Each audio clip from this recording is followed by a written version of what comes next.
പാലക്കാട് പട്ടാമ്പിയിൽ നാടിനാകെ ഓണസദ്യ ഒരുക്കി സൗഹൃദ കൂട്ടായ്മയുടെ ഓണാഘോഷം. പട്ടാമ്പി ശങ്കരമംഗലത്തുള്ള പടിഞ്ഞാറേക്കര സൗഹൃദ കൂട്ടായ്മയുടെ നേതൃത്വത്തിലാണ് ജനകീയ ഓണസദ്യ ഒരുക്കിയത്. ഓണാഘോഷങ്ങൾ വീട്ടകങ്ങളിൽ ഒതുങ്ങുമ്പോൾ ഒരു നാടിനാകെ ഒരുക്കിയ ഓണസദ്യ വേറിട്ട കാഴ്ചയായി. പട്ടാമ്പി ശങ്കരമംഗലത്തുള്ള പടിഞ്ഞാറേക്കര സൗഹൃദ കൂട്ടായ്മയുടെ നേതൃത്വത്തിലായിരുന്നു ജനകീയ ഓണസദ്യ ഒരുക്കിയത്. ഗ്രാമത്തിൽ സജ്ജീകരിച്ച പന്തലിൽ 500-ലധികം പേർക്ക് ഓണസദ്യ വിളമ്പി. ഓണവും വിഷുവും പെരുന്നാളും പൂരങ്ങളുമെല്ലാം ഒരുപോലെ ആഘോഷിക്കുന്ന കൂട്ടായ്മയാണ് ശങ്കരമംഗലം പടിഞ്ഞാറേക്കര സൗഹൃദ കൂട്ടായ്മ. ഏകദേശം ഒരു 550ഓളം ആള് ഞങ്ങൾ ഈ പരിപാടി പങ്കെടുപ്പിച്ചിട്ടുണ്ട്.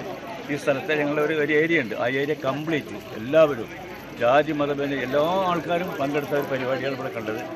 ഇനിയും ഞങ്ങളെല്ലാവരും ഇതുപോലെ എല്ലാ കാര്യങ്ങളും മുൻപന്തിയിലുണ്ടാവും ഞങ്ങൾ ഈ നാട്ടുകാർക്ക് ഉറപ്പ് കൊടുക്കുകയാണ്. അതുപോലെ തന്നെ അവരുടെ സ്നേഹത്തിലും അവരുടെ സുഖത്തിനും ദുഃഖത്തിലും ഞങ്ങൾ എല്ലാ സമയത്തും പങ്കുചേരും. പ്രദേശവാസിയായ രാജേഷിന്റെ നേതൃത്വത്തിലാണ് വിഭവസമൃദ്ധമായ സദ്യവട്ടങ്ങൾ പാചകം ചെയ്തത്. പട്ടാമ്പി നഗരസഭാ സാരഥികൾ, പോലീസ് ഉദ്യോഗസ്ഥർ, മോട്ടോർ വാഹന വകുപ്പ് ഉദ്യോഗസ്ഥർ, രാഷ്ട്രീയ പാർട്ടി പ്രതിനിധികൾ തുടങ്ങി സമൂഹത്തിലെ നാനാ തുറകളിലുള്ളവരും ജനകീയ ഓണസദ്യയിൽ പങ്കാളികളായി. സൗഹൃദ കൂട്ടായ്മ ഭാരവാഹികളായ KT Manu, Muhammad Shafi, ward councillor Srinivasan, Ramankutty എന്നിവരും കൂട്ടായ്മയിലെ 20ഓളം യുവാക്കളുടെയും പരിശ്രമത്തിലാണ് ഗ്രാമീണർക്കാകെ ഓണസദ്യ ഒരുക്കിയത്. ന്യൂസ് 18 പട്ടാമ്പി.